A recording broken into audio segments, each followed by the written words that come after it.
SIR mapping चालू आहे आणि या एसआयआर मॅपिंग मध्ये बीएलओ ला नेमकी काय प्रश्न विचारायचे आहेत, म्हणजेच बीएलओचं काम काय आहे.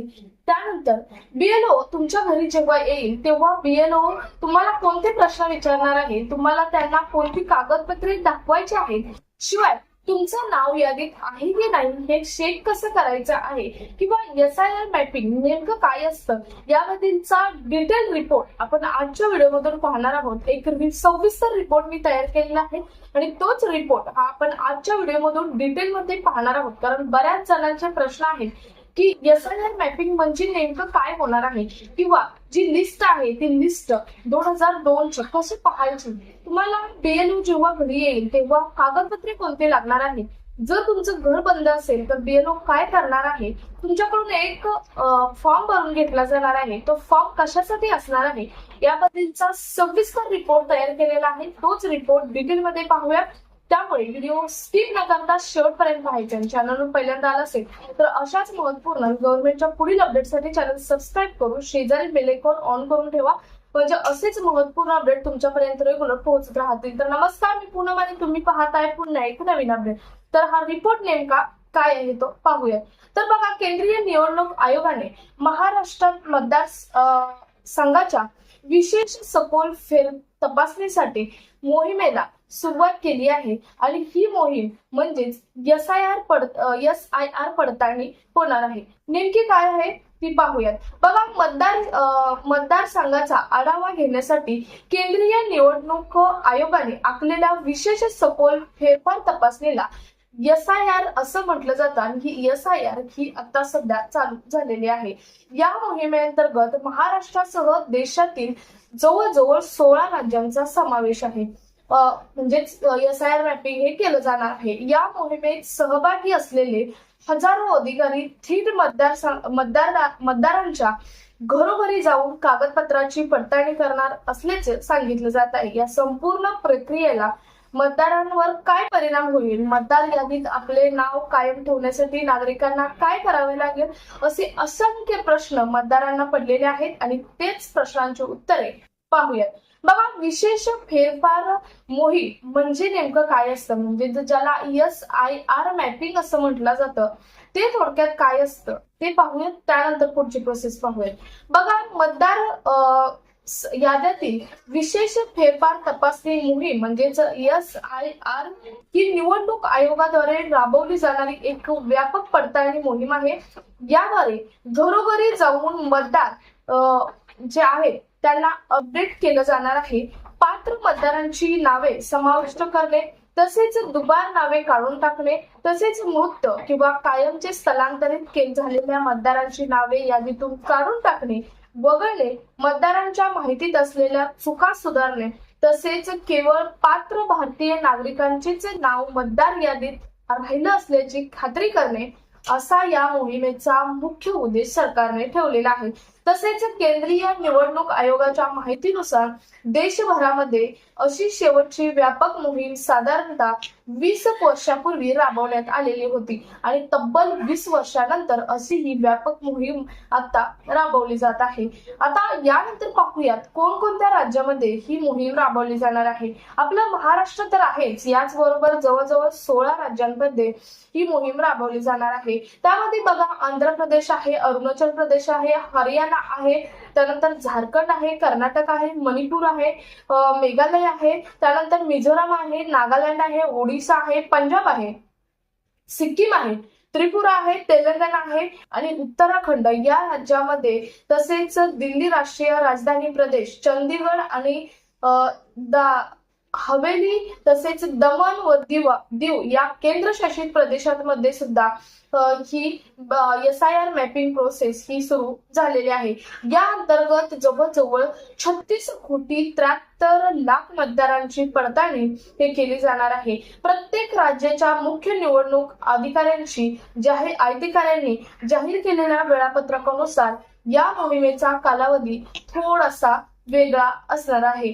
महत्वाचं म्हणजे बघा, बीएलओ अधिकाऱ्याचे काम काय असणार आहे. आता यावरून तुम्हाला अंदाज येईल की बीएलओ अधिकारी तुमच्या घरी आल्यावर नेमकी तुमच्या संग करणारी प्रोसेस काय आहे, म्हणजे कोणती कागदपत्रे असतील, नाव वगळण्याचं प्रोसेस काय आहे, ही सर्व प्रोसेस यावरून थोडक्यात बीएलओ अधिकाऱ्यांचे काम काय आहे ते पाहूयात. त्यानंतर पुढची प्रोसेस पाहूयात.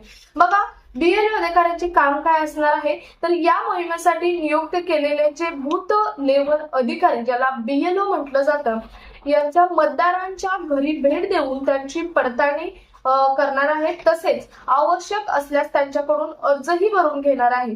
तसेच SIR प्रक्रियेत बीएलओ प्रत्येक मतदाराला 2 गणना फॉर्म देणार आहे. मतदाराने त्यातील माहिती भरून एक प्रत स्वतःकडे ठेवायची आहे आणि एक प्रत बीएलओ ला द्यायची आहे, जमा करायची आहे, मतदारसंघाकडे जमा होणार आहे.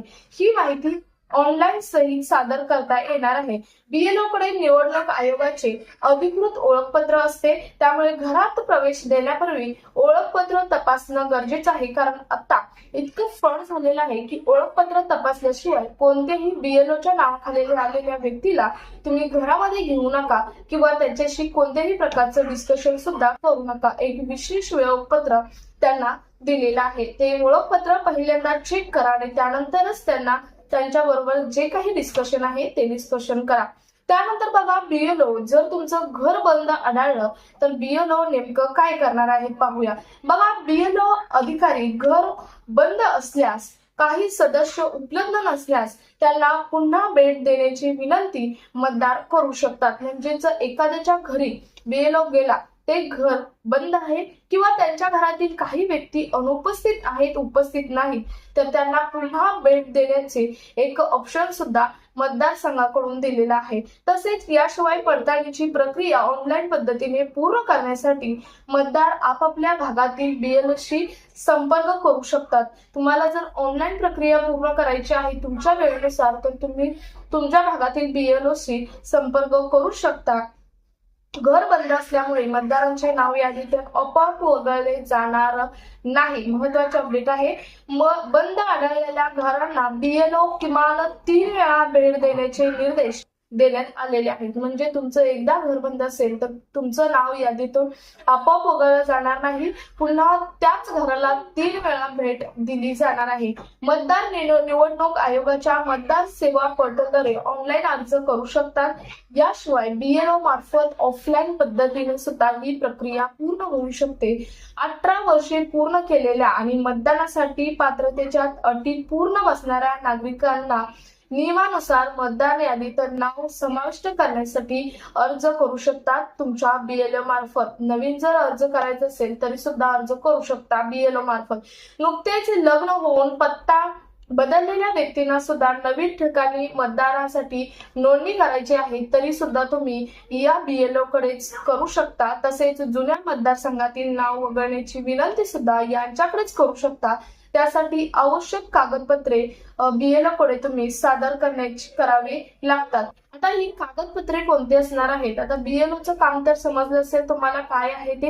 एखाद्याचं नाव नवीन ऍड करायचं आहे, एखादा जर घरात अनुपस्थित असेल तर त्या घराला 3 वेळा भेट द्यायची आहे. अशी बरीच कामे आता आपण पाहिलेली आहेत.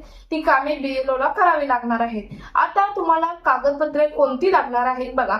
निवडणूक आयोगाच्या मध्ये मतदारांना केवळ त्यांच्या तपशिलाची पडताळणी करावी लागेल, पण गरज पडल्यास वयाच्या पडताळणीसाठी जन्माचा दाखला, पॅन कार्ड, वाहन चालक परवाना, 10वी किंवा 12वीचे बोर्ड प्रमाणपत्र यापैकी एक कागदपत्र जरी असेल तरी पूर्ण होणार आहे. त्याशिवाय बँक किंवा पोस्ट ऑफिसचे पासबुक, वीज बिल भाडे, कारनामा यापैकी एक कागदपत्र सुद्धा ग्राह्य धरले जाणार आहे. तसेच मतदारांकडून स्वतःचा जो पासपोर्ट फोटो आहे तो पासपोर्ट फोटो रंगीत असणं आवश्यक आहे, तो सुद्धा जमा करणं गरजेचं आहे. तसेच महत्वाची बाब म्हणजे बीएलओ कडे केवळ मतदारांचे मूळ कागदपत्रे पाहू शकतात. तसेच त्यांची छायांकित झेरॉक्स प्रत आपल्याकडे ठेवू शकतात. म्हणजे जे बीएलओ आहे त्यांची मूळ कागदपत्रे फक्त त्यांनी पाहायची आहेत, त्यांना द्यायची नाही तुम्ही, तर त्याची झेरॉक्स कॉपी त्यांना द्यायची आहे. तर ही अतिशय महत्वाची अपडेट आहे कागदपत्रा संदर्भातील. म्हणजे जास्त काही कागदपत्रे नाहीत. मी आता जी कागदपत्रे सांगितली त्यातील 1 ते 2 कागदपत्रे तुमच्याकडे असतील तरी सुद्धा तुमची SIR मॅपिंग संबंधातील सर्व कामे होणार आहेत. तसेच कुटुंबातील एक सदस्य सर्वांचे म्हणजेच एक सदस्य आहे तो सर्वांचे भरू शकतो. कुटुंबातील घरातील एक सदस्याची पडताळणी अर्ज भरून म्हणजेच कुटुंबातील एखादा सदस्य जरी तुमचा असेल तरी सर्वांचे जे BLO कडे अर्ज जमा करू शकतो. मात्र प्रत्येक अर्जावर संबंधित मतदाराची स्वाक्षरी असणं गरजेचं आहे. समजा तुमच्या घरातील एखादा व्यक्ती बाहेर असेल आणि तुम्हाला SIR मॅपिंग नुसार त्याचा फॉर्म भरायचा असेल तर तुम्ही त्याचा फॉर्म भरून त्याची सही घेऊ शकता आणि तुम्ही BLO कडे देऊ शकता. असं ही सुद्धा ऑप्शन मतदारसंघाकडून SIR मॅपिंग साठी दिलेला आहे. तर बघा, अतिशय महत्वाची ही अपडेट आहे SIR मॅपिंग संदर्भातील. त्यानंतर पडताळणी पूर्ण झाल्याची प्रक्रिया कशी तपासायची आहे, सर्वात महत्वाचं आहे. बघा, BLO घरी आल्यानंतर तेव्हा मतदार त्यांच्या पडताळणीच्या प्रक्रियेविषयी BLO कडे विचारणी करू शकतात. तसेच निवडणूक आयोगाच्या मतदार पोर्टलवर जाऊन संबंधित तपशील तुम्ही तपासू शकता. ऑनलाईन पद्धतीने तुमचं SIR मॅपिंग झालेलं आहे की नाही. ही संपूर्ण पडताळणी प्रक्रिया पूर्णपणे मोफत आहे. तसेच मतदार पडताळणीसाठी किंवा मतदार यादीतील तपशील अद्ययावत करण्यासाठी कोणतेही शुल्क आकारण्यात येणार नाही. ही महत्वाची अपडेट आहे. जर तुमचे नाव मतदार यादीत नसेल तर त्वरित तुमच्या भागातील BLO शी तुम्ही संपर्क साधायचा आहे आणि मतदार नोंदणी अधिकाऱ्याकडे दिलेल्या मुदतीत विहित नमुन्यातील अर्ज भरून समाविष्ट करण्यासाठी अर्ज करावा असे आवाहन या निवडणूक आयोगाला केले जाणार आहे BLO कडून. तर अतिशय महत्वाची ही अपडेट आहे SIR मॅपिंग संदर्भातील. मी मागे एक व्हिडिओ पोस्ट केला होता. बऱ्याच जणांचे बरेच प्रश्न होते. काही BLO चे प्रश्न होते की BLO चं नेमकं काम काय आहे किंवा BLO घरी येणार तर तो BLOच आहे हे कसं तपासायचं. परत बऱ्याच जणांचे प्रश्न होते की आमचा एखादा व्यक्ती इथे उपस्थित नाही तर त्याचा आम्ही SIR मॅपिंग साठी जेव्हा अर्ज द्यायचा आहे त्याचा अर्ज आम्ही देऊ शकतो का, याबद्दल बरेच प्रश्न होते. त्या सर्व प्रश्नांची उत्तरे आपण आजच्या व्हिडिओमधून पाहिली आहे. आणखी काही डाऊट असतील तर कमेंट बॉक्स मध्ये नक्की विचारू शकता. हा व्हिडिओ जास्तीत जास्त ठिकाणी शेअर करा. भेटूयात पुढच्या एका नवीन अपडेट सोबत. तोपर्यंत धन्यवाद.